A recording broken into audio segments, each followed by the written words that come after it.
52, larutan yang mengandung 18 gram glukosa dalam 500 gram air ditambahkan ke dalam 5,55 gram CaCl2 dalam 1000 gram air. Setelah kedua larutan dicampur dan diaduk, perubahan titik beku campurannya adalah campuran ya.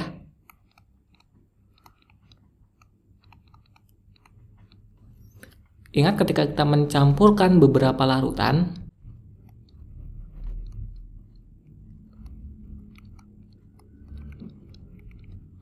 larutan satu punya mol, larutan yang kedua punya mol juga.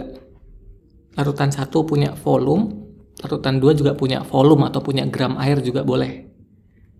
Larutan satu punya konsentrasi, molaritas, larutan dua punya konsentrasi juga, molaritas, dan yang lain.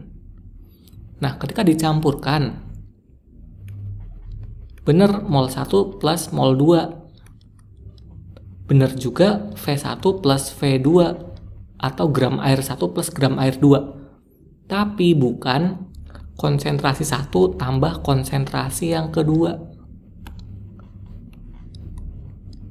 Itu ya. Jadi kalau misalnya nih, ini 1 molar, ini 1 molar. Ketika dicampur akan tetap 1 molar, bukan tiba-tiba jadi 2 molar. Berlaku juga buat semua konsentrasi, molaritas, fraksi mol, dan yang lain. Sama kayak kalau teman-teman bikin 2 gelas teh manis dengan rasa manis yang sama. Ketika dicampurkan nggak tiba-tiba jadi lebih manis 2 kali lipat. Pasti akan tetap sama manisnya. Kayak gitu ya. Bukan konsentrasinya yang ditambah, tapi mol dan volumenya atau gram airnya yang ditambahkan. Termasuk juga untuk titik beku campuran di sini. Delta TF sama dengan KF kali molal kali I.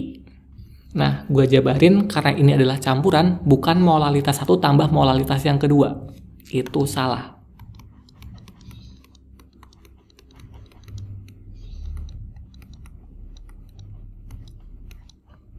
Bukan seperti ini ya. Tapi delta TF sama dengan KF, molnya yang kita tambahin dan airnya yang kita tambahin. Berarti mol 1 dikali I-nya, glukosa itu non-elektrolit, I-nya 1, ditambah mol yang kedua dikali I-nya, CaCl2 ini elektrolit, punya I, nanti kita coba, dikali 1000 per gram air total, gram pelarut total. Tinggal langsung kita hitung aja, berarti delta TF sama dengan KF-nya 1,86. Mol 1, ingat mol itu gram per mr.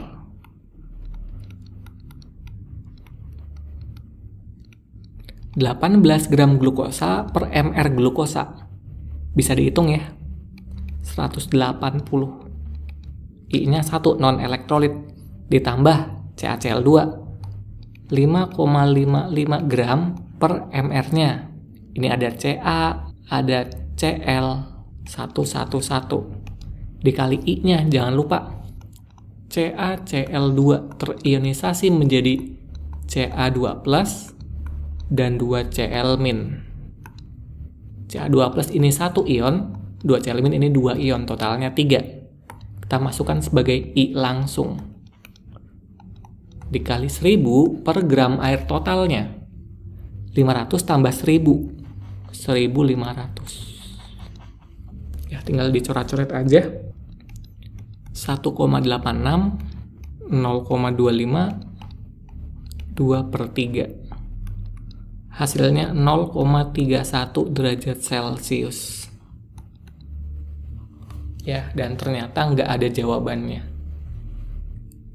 53, larutan Hg2Cl2 dalam 1 liter air adalah 2,36 gram.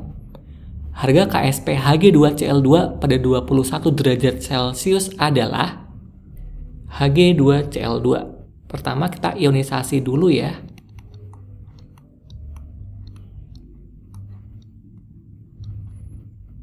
Mungkin sebagian teman-teman mikir Hg2Cl2 ini kalau terionisasi jadi 2Hg plus 2Cl- kayak gini ya.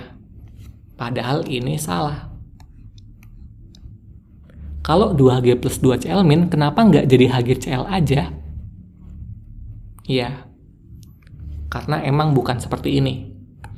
Jadi yang benar, Hg2Cl2 terionisasi menjadi Hg2 2+ dan 2Cl-.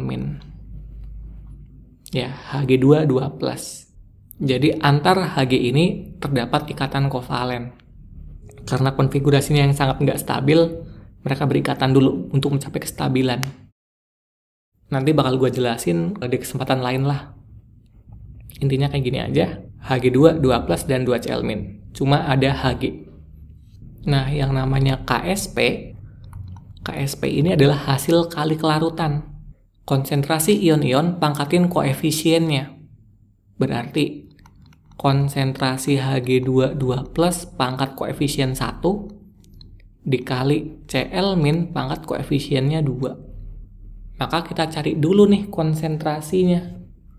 Ingat rumus konsentrasi atau molaritas, gram per mr dikali 1000 per volume dalam mililiter.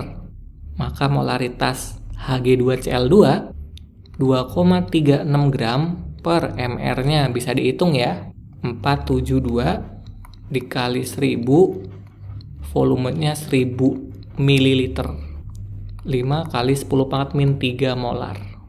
Nah, maka Hg2Cl2-nya ini 5 kali 10 pangkat min 3 molar. Hg2 2+-nya 5 kali 10 pangkat min 3.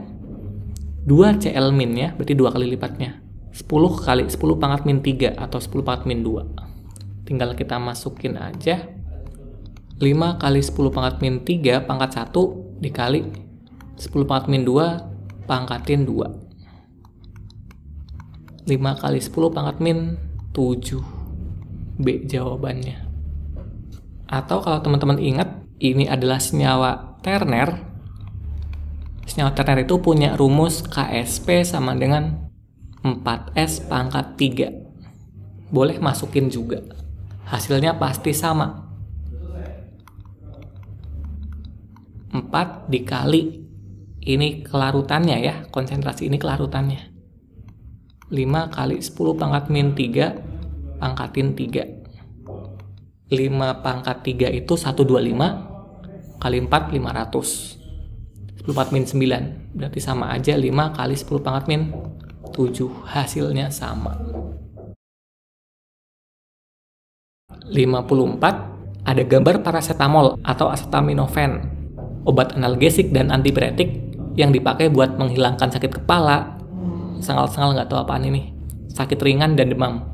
Struktur paracetamol gambarnya kayak gini. Ditanya jumlah isomer optis aktif pada paracetamol.